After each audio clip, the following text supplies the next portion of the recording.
COVID vaccination is a very effective way to protect us from severe COVID-19, especially for high-risk individuals such as diabetics. But as the vaccine becomes available, there have been a lot of concerns and even doubts regarding its safety and potential side effects among people with diabetes. Does this vaccine have any impact on diabetes control and management? These are just some of the questions that we are going to address as we bring you another information drive on COVID vaccination. And this is brought to you by the Alliance of Clinical Endocrinologists, or ACE Philippines. I am Dr. Amor Evora, and I am honored to be joined by an esteemed endocrinologist to answer some common questions on COVID vaccination of persons with diabetes. She is the chief of the section of endocrinology of Asian Hospital and Medical Center and the chair of the National Assembly of Diabetes Educators of the Philippine Center for Diabetes Education Foundation. Our resource person is no other than Dr. Joy Arabelle Fontanilla. Hello, Dr. Joy. Hi, Dr. Evora. Thank you for inviting me today. We're so happy to have you. So, let's start with the first question for this information drive.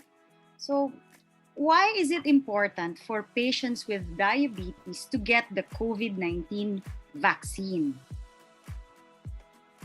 It's really very important, extremely important for people with diabetes to get their vaccination. Because people with diabetes sila yung high risk.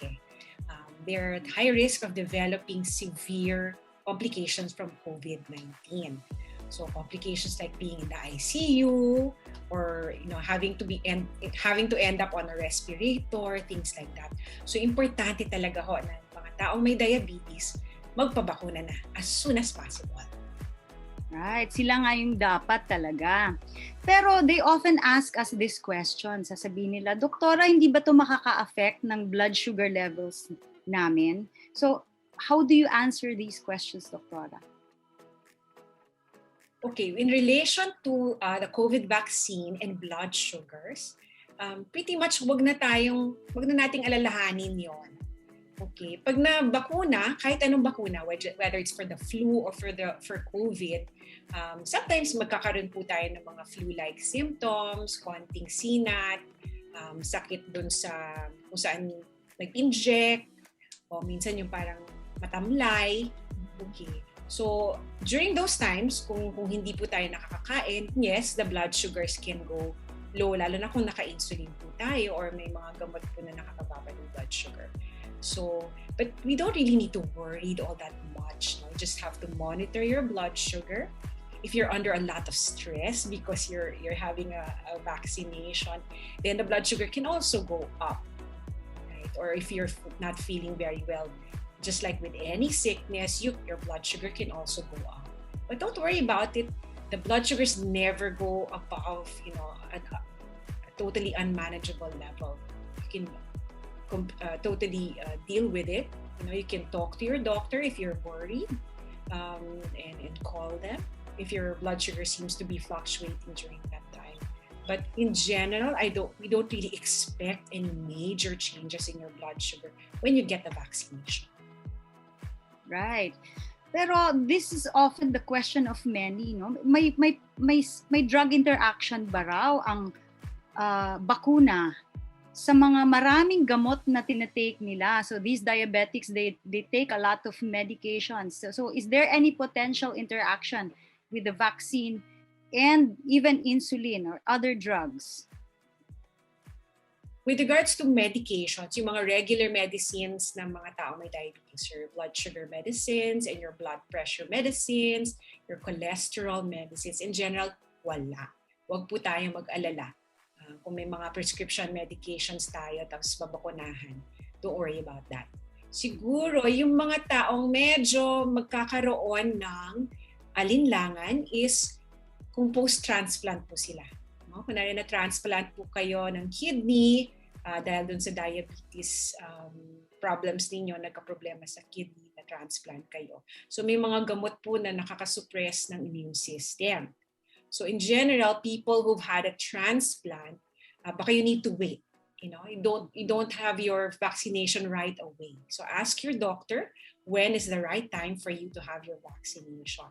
So some are advised to have their vaccination before the transplant, and then the second dose several weeks after the transplant. So that one you really need to discuss with your doctor about. But the usual medications, huwag po tayong mag-alala.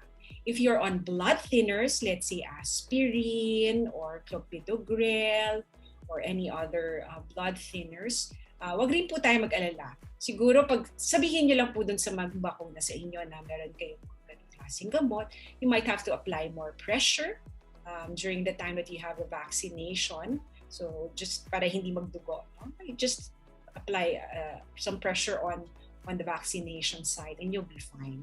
So nothing to worry about with prescription medications. Okay.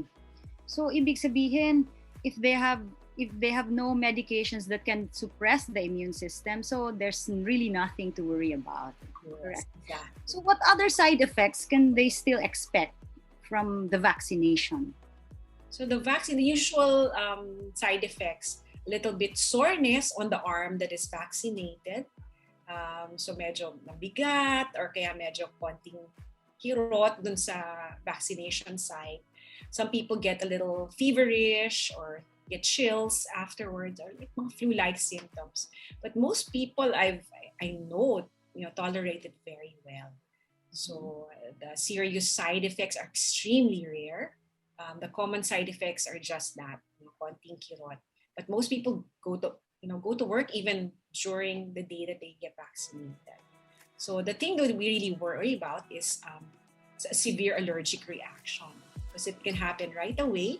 It can happen a few hours after you get vaccinated. So yun, kailangan talagang bantayan kung may allergic reaction po tayo dun sa vaccine. All right, so that should be reassuring now for them to really get the vaccine. Now that if they decide to get the vaccination already, how long after vaccination do they expect protection? When will they be protected from COVID-19 infection? Okay. So basically, alam mo, sa US nga, since a lot of them have already been vaccinated, the CDC has told them, if you're fully vaccinated, you've had your 2 doses already, you can start to gather, small numbers, less than 10 people. All fully vaccinated people can start to gather 2 weeks after their full vaccination.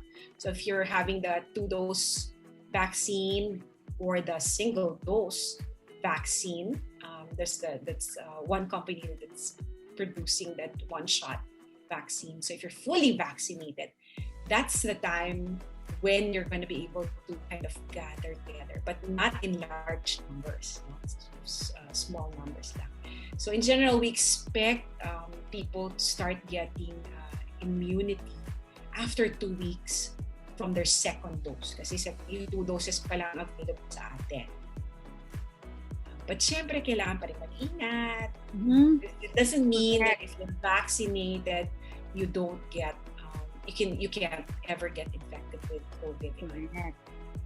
Oh, kasi yan yung laging tinatanong nila, does this mean na after vaccination, so you said 2 weeks, can they go out without face shields and face masks already? That's their common question.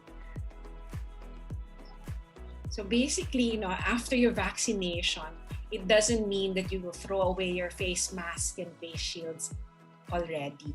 You still have to wear them to protect yourself and to protect other people. If you've had the vaccination, you can still get COVID. But the good thing about having the vaccine is that you're not going to get severe COVID.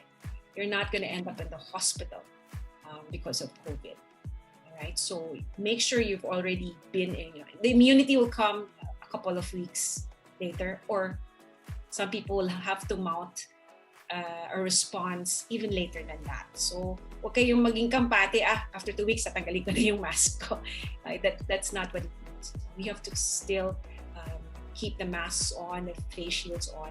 When enough of us, once we reach herd immunity, like what's done in Israel, no? Sa Israel, they're out, no? And all the restaurants are open, cinemas are open, they're having concerts and all that because a lot of the people are already vaccinated fully. Okay. Tayo malayo pa tayo doon. We're far from that.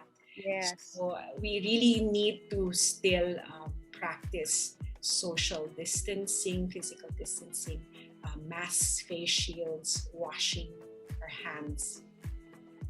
In other words, we should never let our guards down yet. So this is just one layer of protection from COVID-19. Kailangan pa rin nating ipagpatuloy ang mga dapat nating gawin like hand washing, face mask, face shield, and social distancing. So, salamat. Thank you very much, Dr. Joy, for enlightening us on this matter. So there you have it. So Dr. Joy pretty much answered already most of the common questions on COVID vaccination among diabetics.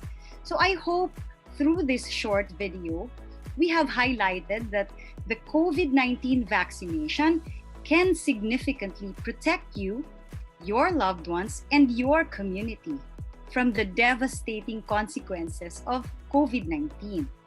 If you have diabetes and would want to know more about COVID-19 vaccination, it is best to discuss this with your doctor. Seek your doctor's advice. Dr. Joy, would you like to say something before we close? Thank you very much, Amor. Yes, good evening to everybody. And I'd like to say, get vaccinated. Protect yourself and protect your loved ones. Thank you very much. Thank you. Again, this is Dr. Amor Evora together with Dr. Joy Fontanilla, bringing you another edition of the ACE Philippines Information Drive. Stay safe, everyone!